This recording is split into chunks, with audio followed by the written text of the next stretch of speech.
Okay, today we are going to do the experiment, quantitative preparation of potassium chloride. So let me describe the steps simply. So I'm going to weigh an evaporating dish. I'm going to put 2 to 3 grams of potassium carbonate in it. Then I'm going to reweigh it. Then I will dissolve that in 5 milliliters of distilled water. I'll add hydrochloric acid to that until the fizzing stops. And then I will put the evaporating dish on top of a hot plate with a beaker of water. That way I want to drive all the water off from the evaporating dish, and the dry product should be potassium chloride, and then I will keep heating that until we have a constant weight, and I'll get the mass of the potassium chloride. So now I'm going to go put my goggles and my gloves on and get started. Okay, first I'm going to turn my scale on.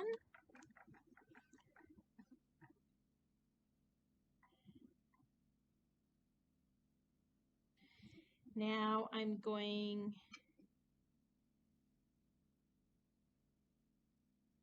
instead of recording the weight of this, I'm just going to press re-0. And that's going to flicker around a little bit. Now I want 2 to 3 grams of potassium carbonate.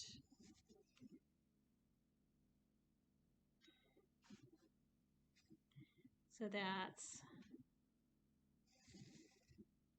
2 grams.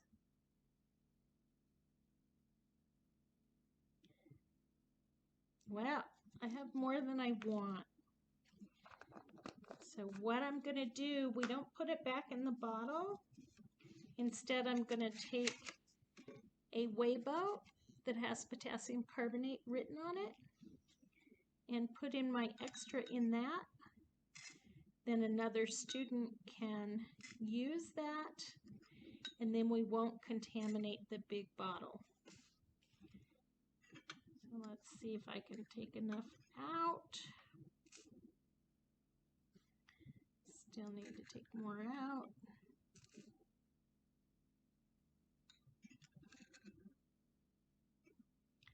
So this way, if you guys get to go back to real labs, you'll know how to do this. So here's my extra. It's labeled so somebody else can use it.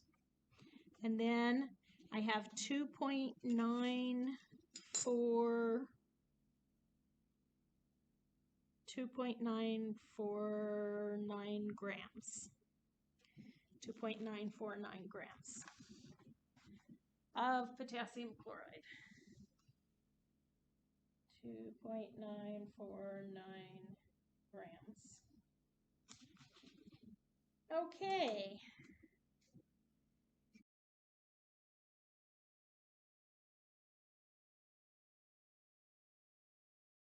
Let's see that my next step is to dissolve the potassium carbonate in 5 milliliters of distilled water.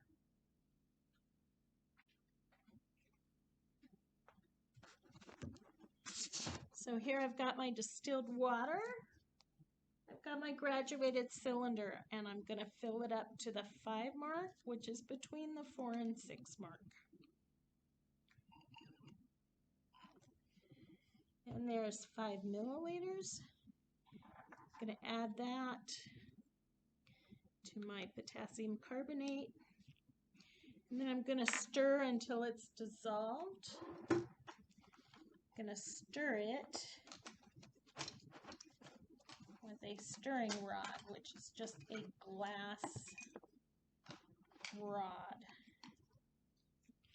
Here I have a stirring rod, and I'm just going to stir that till it's mostly dissolved.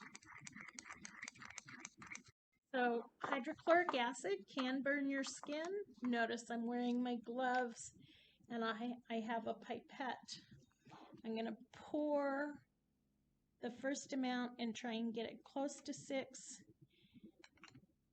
And then I can add a little bit with my pipette. I don't know if you can see that, but it's a little bit under the 6. So I want to make sure I have 6 milliliters or a tiny bit extra, because the hydrochloric acid is the reagent that's in excess for this step. So now I'm going to slowly pour the hydrochloric acid in, and there'll be some fizzing, trying to get an angle where you can see it, and I'm going to stir. So I don't know if you could see the fizzing, but you could probably hear it. So it's making quite a lot of bubbles.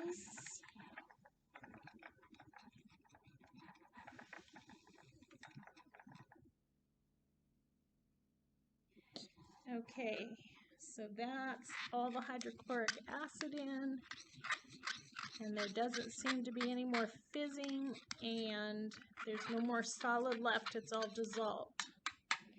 So now this goes over the hot water bath, and the goal is to get all the water to evaporate off. So that's going to take quite some time. So what I'm going to do is just check in with the video once in a while, so you don't have to sit there and wait for the whole 20 or 30 minutes.